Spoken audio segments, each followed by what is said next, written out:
برج العذراء من 18 لا من 22 حتى بإذن الله 28 من شهر نوفمبر. ازيكم يا حبايبي عاملين ايه؟ مريم معاكم من قناة إبراهيم سكايلايت. وطبعا القراءة عامة قد لا تنطبق على الجميع بطبع الحال.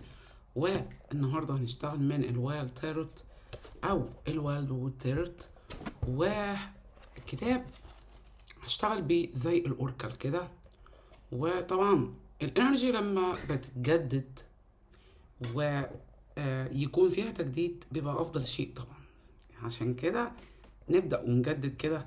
ماشي يلا بينا. بسم الله الرحمن الرحيم. هاخد أول كارت للعذراء من أول الكتاب، مش من أول قوي يعني، من ربعه كده. الفورست لافر. الله الله الله.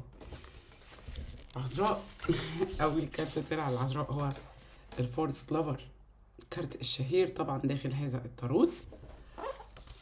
بيقول لك the forest lover or pleased at balance. ماشي. I may okay the rife of spring and the get away to summer in this passion. Okay, they balance the suit of bow and arrow. في بالانس هيحصل ما بينك انت وحد. ممكن تكون في اللحظة ديت تشعر وكأن البالانس ممكن يكون ناقص او مش موجود.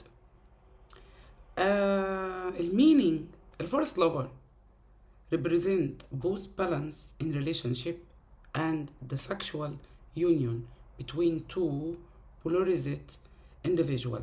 يعني كيمياء، انجذاب جسدي، انجذاب في الصفات، في شخصيات.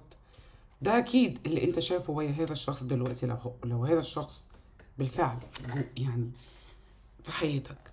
فاذا الصفحه رقم 48 من الميجور اركانا هنا بريزنت الفورست لافر او كارت اللافر. والفورست لافر هو زي كارت اللافر في الوايت رايدر.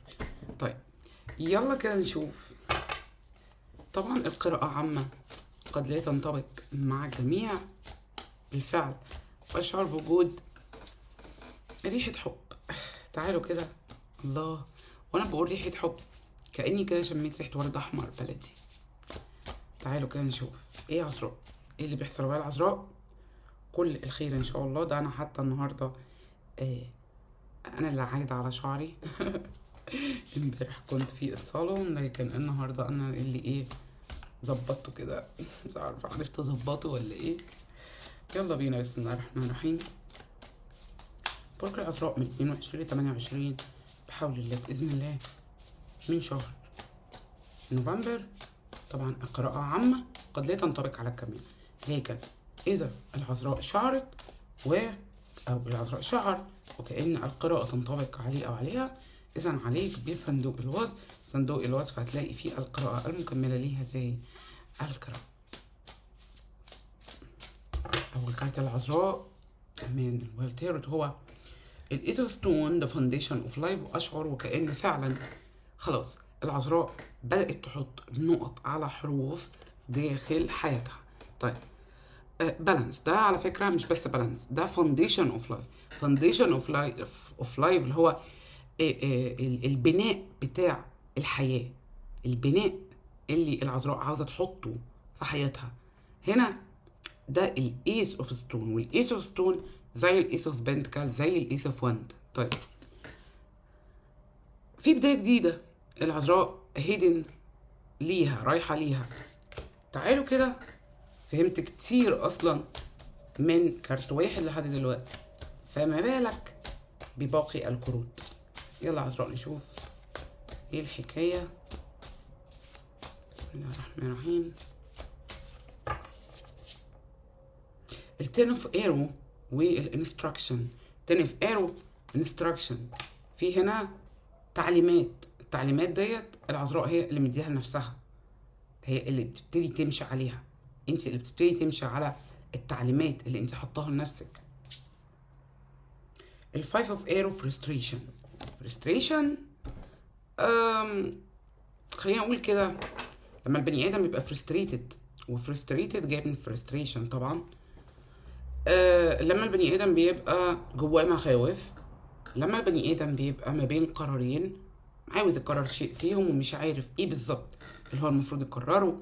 زي مثلا بقول مثلا ممكن تكون العذراء مثلا عايزه تقرر شيء، الا انها حاسه انها ممكن تصلح في الشيء دوت بدل ما تسيبه مثلا، او انها تسيب الشيء دوت بدل ما تصلح فيه حاجه كده. واعتقد ان دوت شيء عامل حيره للعذراء بالظبط. الناين اوف ايرو ديتكشن بالظبط. و يعني مش عارفه هقول للعذراء افكار احتمال تكون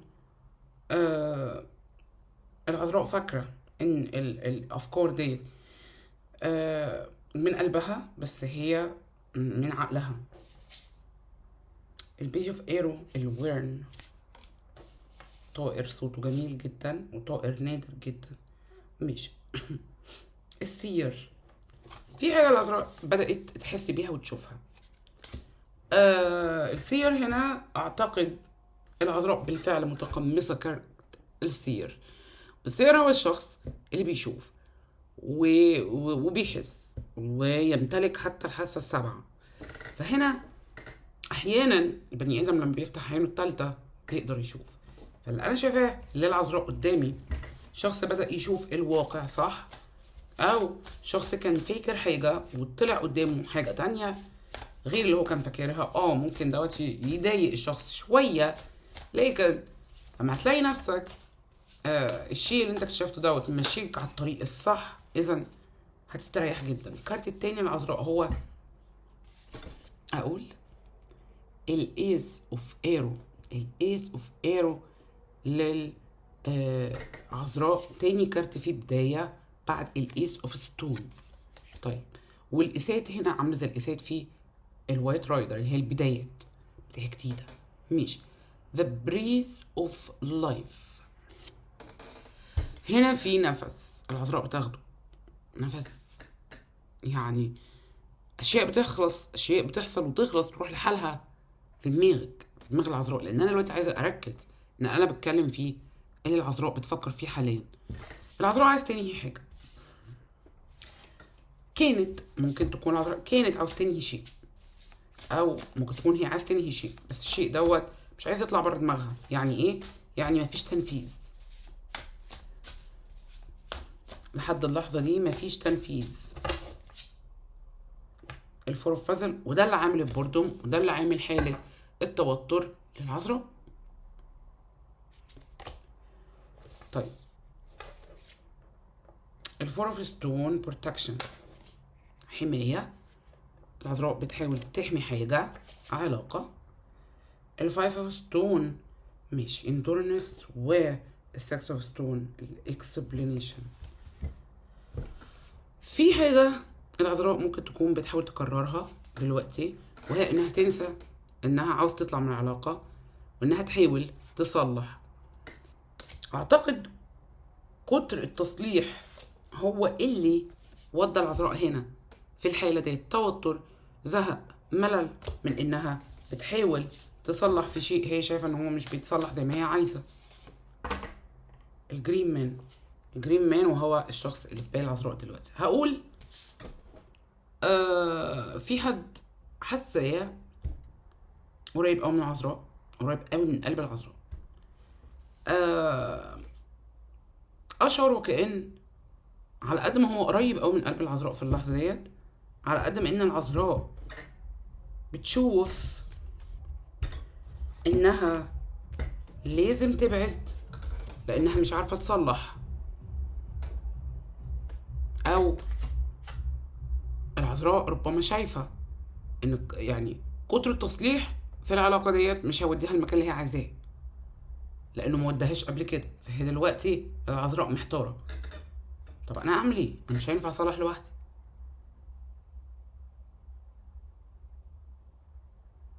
فين الحب الجامد قوي، السخن او الدافي قوي اللي انا كنت عاوزه او اللي انا كنت عاوزاه؟ ده لسان حال العذراء. ده حلو كده.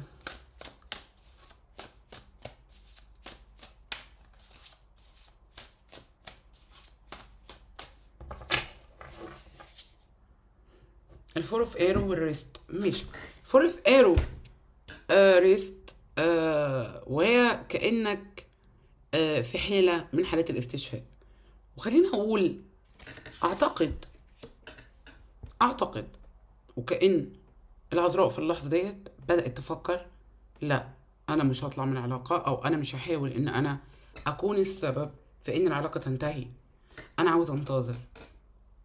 ده الأفضل إن أنا أنتظر، بس ممكن أبتعد شوية لحد ما أشوف إيه اللي ممكن يحصل. في 5 كروت طبعا في الكارت التالت، 5 كروت تحليل نقدر نفهم منهم أكتر شوية. الويل اوف فورتشن، لسه العلاقة مستمرة. السيفن اوف باو، كليرنس، بتشتغلي على حاجة يا عذراء بدماغك. دماغ العذراء شغالة قوي في الفترة دي. ريونيون، لم شمل. أنا لما شفت ال ويل اوف فورتشن، مهدية ده كارت القدر، عرفت ان في ريونيون او لم شمل. عرفت، حسيت بيه. اذن تفكير العذراء بينجح، الطريقة العذراء بتجذب بيها الموقف لصالحها بينجح. التري اوف ايرو والتين اوف باو ريسبونسبيلتي. بصي، الكارتين دول بيقولوا لي ان العذراء بتاخد على عاتقها او بتتحمل، او وافقت ان هي تتحمل مسؤولية ارجاع العلاقة زي ما كانت، على الرغم من ان كان في حاجات كتيرة قوي تعبت قلب العذراء في العلاقة دي. حاسة العذراء قاعدة منتظرة، او كأن العذراء قاعد منتظر نوعا ما. يعني خلينا اقول 50% مثلا، 60%، 70%. العذراء منتظر ان الوضع يتصلح، او منتظر ان الشخص دوت يوعده بان الوضع بيتصلح داخل العلاقة. لو العذراء منتظر وعد من هذا الشخص، لا اعتقد انه بيوعد. هو احتمال يكون تقلان مثلا في الطاقة الحالية او في الوضع الحالي، مستني العذراء ان هو اللي يتحرك او ياخد خطوة. مش حابب ياخد خطوة قبل مثلا ما العذراء ياخد خطوة، حاجة زي كده. وسبق وقلت ان ده هو اللي العذراء زهقت منه، وده اللي العذراء فكرت ان هي تسيب العلاقة بسببه. هو ان هذا الشخص العذراء شايفة ان هو بيعتمد كليا عليها، وده ما ينفعش طبعا. الاعتماد كليا في العلاقة على شخص واحد ده بيقلب العلاقة من صحية لمرضية. لازم الاهتمام، الحب يكون متبادل والاهتمام يكون متبادل، وهو دوت العذراء بتحاول تدور عليه. تعالوا كده نشوف الكارت الرابع العذراء من 22 ل 28 نوفمبر.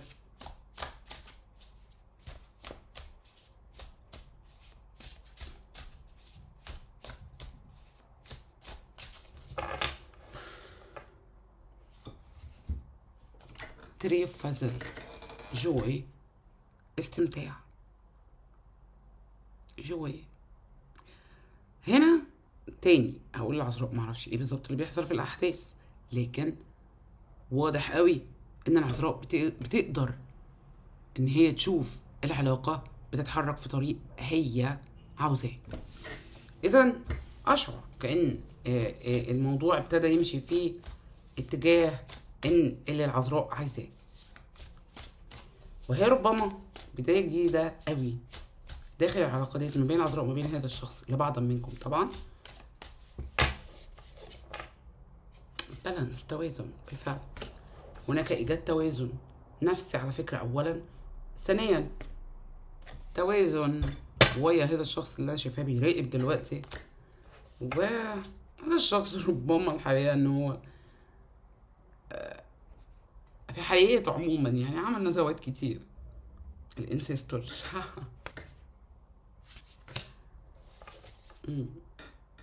الله، جنراستي، الناين اوف فازل، في سعادة. انا بحب اقول العذراء في المود ده او في المزاج العام ده. السلمون الكوين اوف فازل. انهي مود؟ ايه ده؟ في ايه؟ ماذا يحدث هنا؟ يا عذراء. طيب. بحب العذراء قوي في الطاقه ديت اللي هي يعني طاقه. انا عارف انا عاوز ايه، وعارف انا عايز اعمل ايه وهعمله، حابب ان انا اعمل اللي انا عايزه. دي حاجه. الحاجه التانية، خلاص انا زهقت، وبعد فتره قليله جدا ترجع العذراء قويه تاني، ويا الشخص ده واتجاه الشخص ده واتجاه العلاقه دي. ده جميل. انا شايفه ان ده جميل قوي. ماشي، تعالوا كده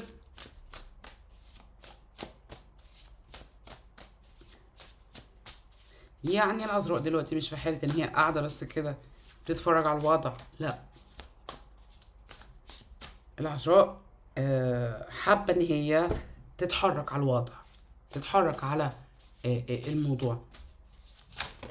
اوه كارت الخامس نازل في الفيلمنت، التري اوف باو. الله الله. العذراء هذا الشخص يشعر وكأن حياته مليانة دلوقتي، انه مش محتاج حد غير الشخص اللي في قلبه. مش عارفة ليه حاسة ان هذا الشخص ربما في اللحظة ديت عاوز يوضح للعذراء او يبين للعذراء ان هو عاوزها هي. في الفيلمنت شخص مكتفي اكتفاء. الكارت ده جميل جدا. تعالوا كده نشوف التري باو، كارت الخامس، طاقة العذراء. اذا في حاجات في باله وفي حاجات في قلبه وفي حاجات جواه لم يناقشها مع العذراء لسه في الطاقة الحالية، وكأنها أشياء ربما هو فعلا عاوز يناقشها. ممكن يكون عاوز يقول للعذراء أنا بحبك أو أنا بحبك. ممكن يكون عاوز يقول للعذراء إحنا عاوزين علاقة تبقى فيها فضفضة وصراحة أكتر من كده. حاسة إن الشخص ده عاوز يتكلم. طب إيه اللي منعه؟ الهيرون الكينج اوف فازل فعلا بيراقب العذراء من بعيد. نوعا ما العذراء ممكن تكون تشعر بغموض من ناحيته أو اتجاهه. الأرشر، التراديشن والناين اوف ستون، السوان، الكوين اوف ايرو. الكوينات الملكات عمالة تطلع هنا للعذراء.